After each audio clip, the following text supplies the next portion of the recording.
Bapak, Ibu, dan saudara-saudaraku yang terkasih dalam Kristus, salve Tuhan memberkati. Hari ini saya ingin mengetengahkan satu pembahasan yang sering terjadi di tengah-tengah kita umat beriman, antara umat Katolik dan umat Protestan, yaitu tentang siapa Martin Luther, apa indulgensi, dan bagaimana sikap Martin Luther terhadap paus dan indulgensi itu. Dalam video ini saya akan mencuplik sedikit video tentang beberapa tesis yang dibuat oleh Martin Luther. Dari 95 tesis yang ia buat, saya akan mengangkat 11 tesis yang dibuat oleh Martin Luther sendiri tentang apa itu indulgensi dan bagaimana sikapnya kepada paus. Saudara-saudara yang terkasih, mungkin kita sering sekali mempertentangkan atas sikap Martin Luther terhadap indulgensi. Bagaimana sikapnya kepada gereja, kepada paus, dan kepada indulgensi itu. Benarkah Martin Luther menolak paus? Benarkah Martin Luther menentang kuasa imam dalam pengampunan dosa? Bagaimana sikap Martin Luther melihat penjualan indulgensi oleh segelintir pengkhotbah? Berikut kita lihat dalam tayangan 11 tesis dari 95 tesis Martin Luther berikut ini. Mari kita saksikan. Menunjukkan kepada kita bahwa gereja tidak menjual indulgensi, tetapi beberapa anggotanya. Kita lihat tesis ketujuh, ya, saya terjemahkan secara harfiah. Tesis ketujuh, Tuhan tidak mengampuni kesalahan siapapun tanpa tunduk sepenuhnya kepada imam sebagai penggantinya. Imam sebagai vicar of Christ, ya, in persona Christi. Tesis ke-9, itulah sebabnya Roh Kudus memberi manfaat bagi kita melalui paus, ketika paus dalam dekritnya selalu mengecualikan keadaan kematian dan kebutuhan yang ekstrim. Oke. Tesis 38, ya. Mari kita lihat tesis 38.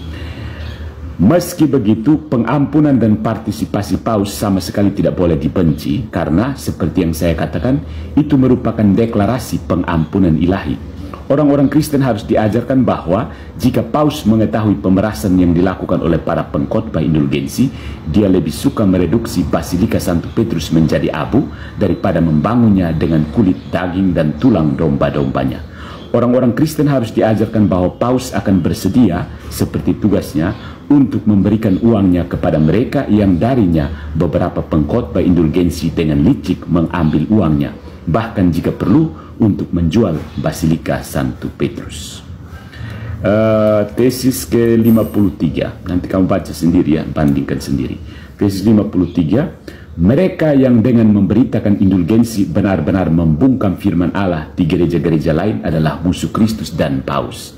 Tetapi mereka memiliki kewajiban yang lebih besar untuk mengawasi dengan kedua mata, untuk memastikan bahwa komisaris ini tidak mengkhotbahkan mimpi mereka sendiri, alih-alih apa yang telah dipercayakan kepada mereka oleh paus. Kemudian lihat tesis 71. Barang siapa berbicara menentang kebenaran indulgensi apostolik harus dikucilkan dan dikutuk. Ya. Tesis ke-73. Sama seperti paus dengan benar memenuhi mereka yang dengan cara apapun berusaha untuk menipu perdagangan dalam indulgensi. Ya. Just as the Pope rightly, ya. Kemudian 74, tesis 74, lebih banyak lagi paus ingin memuaskan mereka yang dengan dalih indulgensi menipu amal dan kebenaran yang kudus. Kemudian tesis ke-77, ya, 77. Pernyataan bahwa bahkan Santo Petrus, jika dia adalah paus hari ini, tidak dapat memberikan rahmat yang lebih besar adalah penghujatan terhadap Santo Petrus dan Paus. Ini penting sekali ya. Kemudian tesis 78. Sebaliknya, kami menegaskan bahwa paus ini atau paus lainnya juga memiliki rahmat yang lebih besar untuk diberikan, yaitu Injil, kebajikan rohani, karunia penyembuhan, dan lain-lain, seperti yang tertulis dalam 1 Korintus bab 12. Kemudian tesis ke-81 ya. Khotbah yang tidak senonoh tentang indulgensi ini membuatnya tidak mudah bahkan bagi orang-orang terpelajar untuk membela martabat paus terhadap fitnah atau pertanyaan tidak diragukan lagi cerdik dari kaum awam. Kemudian tesis 91 ya, oleh karena itu jika indulgensi diproklamasikan sesuai dengan semangat dan pendapat paus, keberatan ini dapat dengan mudah dihilangkan dan bahkan tidak akan muncul. Nah, saudara-saudari yang terkasih, setelah kita menyaksikan video tadi 11 tesis yang dibuat oleh Martin Luther dari 95 tesis, dapat kita simpulkan bahwa Martin Luther tetap menghormati tahta paus. Yang kedua, Martin Luther tidak mencela gereja atau indulgensi, dan dia penjualan surat indulgensi itu oleh segelintir pengkhotbah dan tidak menjadi menghakimi gereja secara universal.